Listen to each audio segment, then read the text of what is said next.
Que abertura foi essa de Beastars? Totalmente inovadora, pelo menos dos últimos animes que eu assisti, que eu tenho acompanhado. Essa foi a primeira abertura que eu vejo em stop motion, com uma música que casa perfeitamente com esse tipo de animação. E eu achei simplesmente incrível. E eu vi algumas pessoas comentando sobre ela na internet, algumas pessoas fazendo react. Ah, você já viu a abertura de Beastars? Ah, tá acontecendo tal coisa de Beastars. E eu ficava pensando, como assim, cara? O que tá acontecendo? É só uma abertura, não é? Então... como assim? Até que eu fui dar uma pesquisada e eu vi que a abertura ela foi feita em stop motion, que eu acho que traduzindo significa quadro a quadro, que é aquela abertura que a gente vê que tem uma modelação um pouco diferente, um pouco diferenciada. E eu acho, isso é a minha opinião, eu acho que esse tipo de animação de stop motion para abertura de Beastars foi exatamente cabível. Foi a mais adequada possível juntamente com a música de fundo, cara, a música da abertura. E aí tem toda a dramatização do início da história, juntamente com os problemas que o Legoshi enfrenta com a Haru. E a gente começa com ele tentando devorar ela, que é o começo da animação, e ao final eles tendo aquela familiaridade, aquela certa amizade entre eles, e eles começam a dançar, e é uma coisa insana, e ao final da abertura a gente vê o Legoshi ensanguentado e comendo alguma coisa que dá a entender que é a Haru, né? Então essa abertura foi simplesmente incrível, eu achei ela do caramba, e também concordo que ela foi perfeitamente criada para Beastars. Casou perfeitamente com a obra.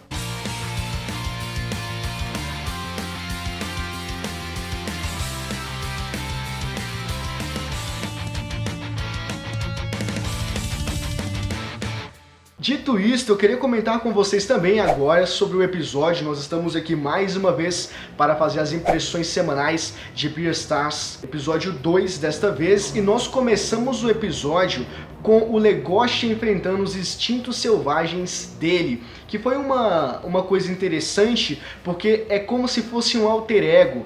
Ele consegue materializar os instintos dele, e aí ele tem essa conversação, essa discussão, e tem essa entronização dessa dificuldade que o Legoshi tem consigo mesmo por ser um lobo. Ele enfrenta isso porque ele é um carnívoro, e ele tenta, e até uma coisa que o alter ego dele, né, que vamos dizer que é o lobo mau, ele fala que são vários anos, agora eu não me recordo se são 13, 14 anos, que você se segura, que você se restringe a não comer carne, vai lá, é só uma mordidinha, que é aquele momento onde teve o desfecho do primeiro episódio, onde o Legoshi estava segurando, abraçando a Haru a ponto de matá-la. Então teve toda essa discussão com ele mesmo, uma discussão introspectiva, onde o Legoshi estava meio que tentado a comer a Haru porque era uma necessidade natural. Também tinha a parte onde ele não podia fazer isso porque tinha uma lei, então tinha o estatuto de Sherrington e também do universo, da correlação desse universo entre herbívoros e carnívoros, então ele não podia comer e ele ficava meio louco até que ele se rendeu aos instintos selvagens e estava prestes a comer a Haru quando alguém chamou, interrompeu o clima todinho, a Haru fugiu e aí dessa vez ele conseguiu se segurar. Logo em seguida nós tivemos uma briga no refeitório entre dois carnívoros que começaram a brigar, a discutir porque um tinha pisado na cauda do outro, pediu desculpa, mas ele estava com um sorriso presunçoso e rolou toda a briga lá no refeitório. Saiu sangue. Eles se machucaram, um mordeu o outro, arranhou, e nessa briga o Legoshi, vendo isso, acabou tendo umas lembranças daquele incidente, e ele começou a pensar na Haru e pensar naquele instinto selvagem dele, que ele não gostava, mas ele não podia fazer muita coisa porque era uma coisa natural dele, por ele ser um lobo cinzento. Então ele começou a pensar nisso e aí começou a despertar uma certa frenesi na mente dele. Foi quando o Load Senpai, o nosso querido Load Senpai, o nosso arrogante, o nosso servo arrogante, ele apareceu e deu um basta no que estava acontecendo ali, falando: vocês estão de sacanagem? Vocês estão achando que aqui é o quê? Vamos ficar calmo aí, porque quem manda aqui sou eu e vai todo mundo parar aí, vão embora e é isso aí, acabou. E aí eles questionaram: ah, chegou o cara que se acha demais, você tá se exibindo demais só porque você quer ser o Beastars. E é aí que nós temos a definição, o primeiro momento que é citado sobre Beastars na obra, pelo menos no anime, que nós temos a definição do que é Beastars. E a definição de Beastars que foi trago no anime alguém de renome, alguém de reputação, o herói da escola, aquele que seria basicamente o representante de toda a escola, aquele cara que é o exemplo máximo de tudo. Então a partir daí nós tivemos essa definição do que significa Beastars. Então nós temos aí o nosso cogitado a ser Beastars, que é o Louis Senpai, o cara que é o popular na escola, o que mais encena no grupo de teatro, e é o cara que todo mundo se espelha nele, todo mundo olha, cara, que esse bicho é do caramba, mano. E aí no final ele mandou todo mundo embora e voltar a almoçar, lanchar, sei lá, o que seja, voltar ao que estavam fazendo normalmente, porque as coisas deviam continuar o seu curso. Putz, o cara é... Nossa, mano, o cara é cabuloso, né? O cara é... Nossa senhora. Mas, vocês realmente acham que o Louis Senpai é toda aquela arrogância? É toda aquela prepotência? É aquele cara que pode tudo e não sente nada? Ele não é humano? Haha, você está certo. Pelo menos na última característica, porque ele não é humano, ele é um animal.